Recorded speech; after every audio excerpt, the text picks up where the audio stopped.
Can we learn something new from something we already know? Such is the challenge we face today.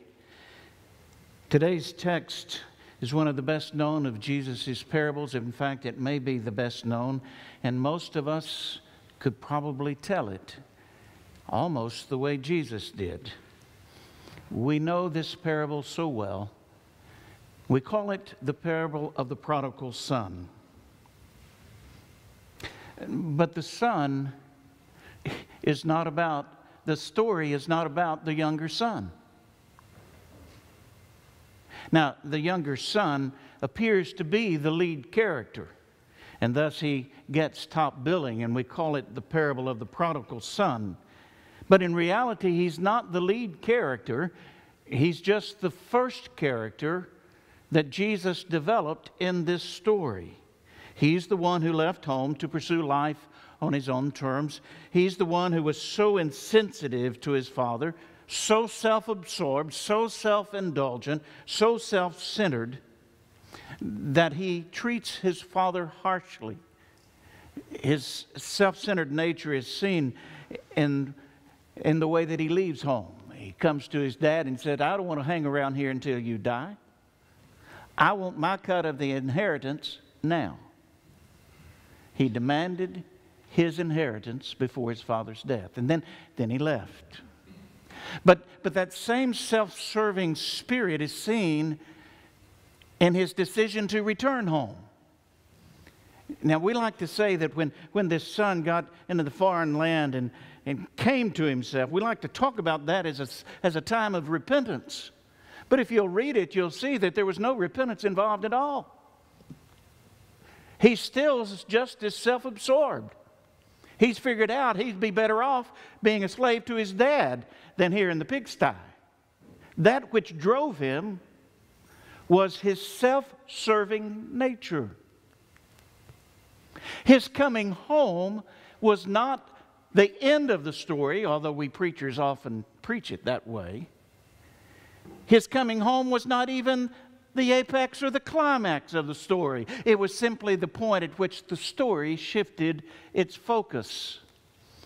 Because once the boy comes home, the younger boy comes home, the focus then shifts to the other boy, to the oldest son.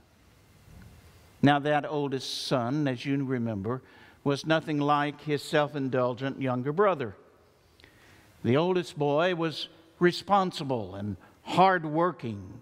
He's the kind of person you could always depend upon to get a job done. He always did what was expected and what was right, and he would never engage in anything that had the least bit of suspicion to it. Anything that was considered wrong, he avoided at all cost. You see, his desire was to please. We have two sons. A younger one who gets the top billing. But don't forget, there's an older one too.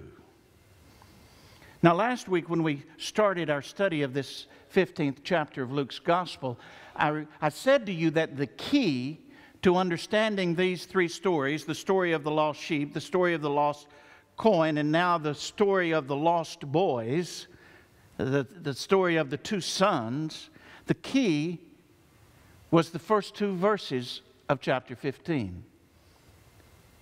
The gospel writer observed that the tax collectors and the sinners were coming to Jesus because they felt accepted by Him. They felt embraced by Him. They felt comfortable in His presence. And Jesus welcomed them. That is, He treated them as an equal to the degree that He had table fellowship with them, which meant that He included them in the covenant with the nation. But the religious leaders observed what Jesus was doing and criticized Him for it. They complained that He was hanging out with the wrong crowd.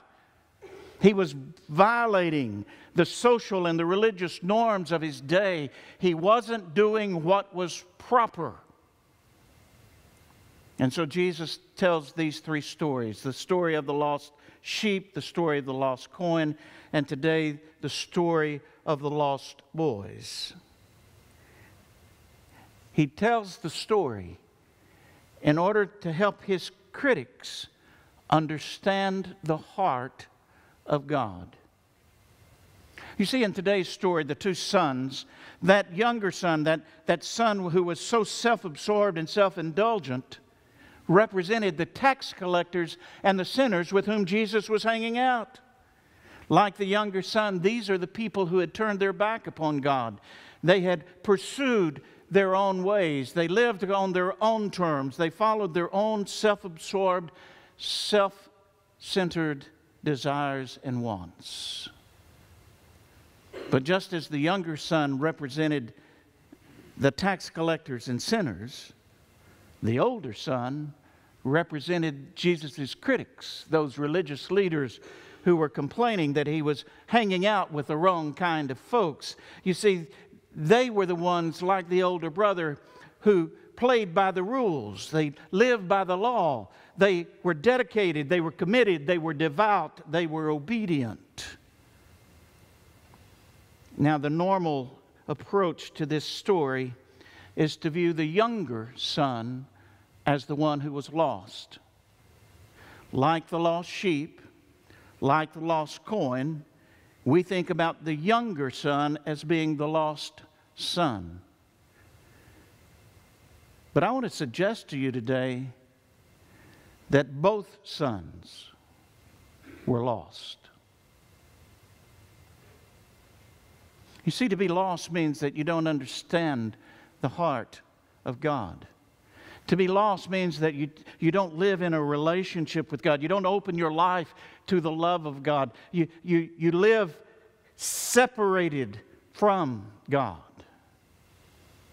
And I suggest to you today that both boys were lost because neither understood the heart of their father.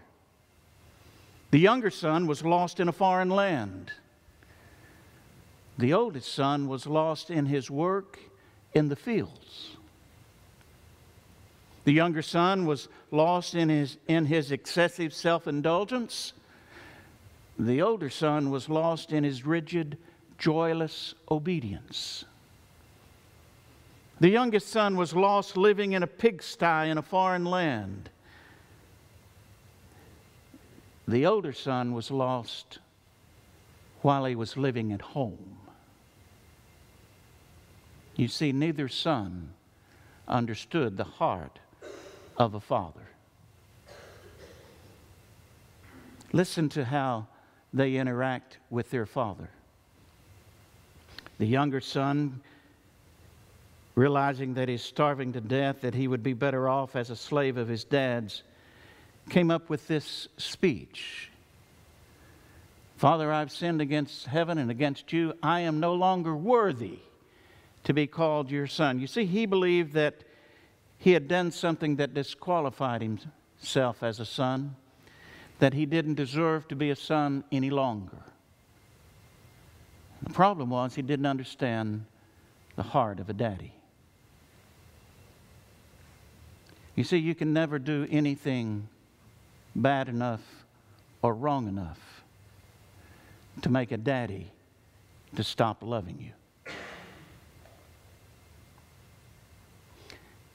A daddy's love flows naturally and unconditionally out of a daddy's heart.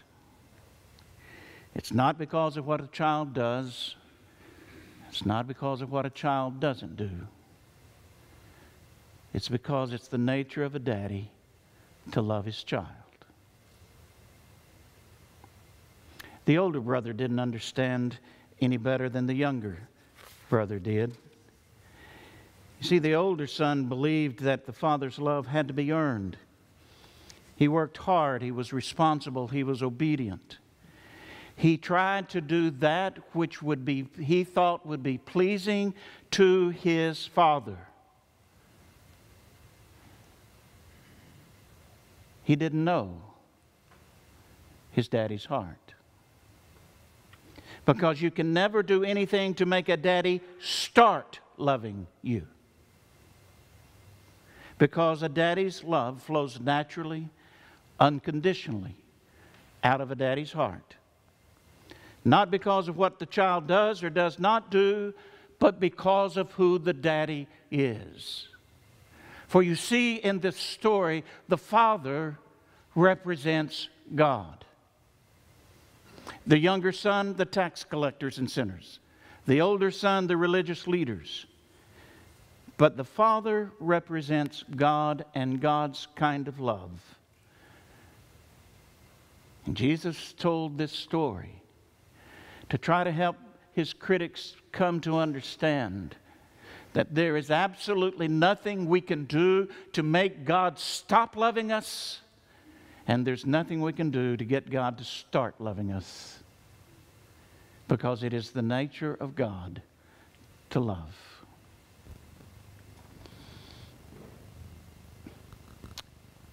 Jesus told this story so that we could catch a glimpse of the heart of God.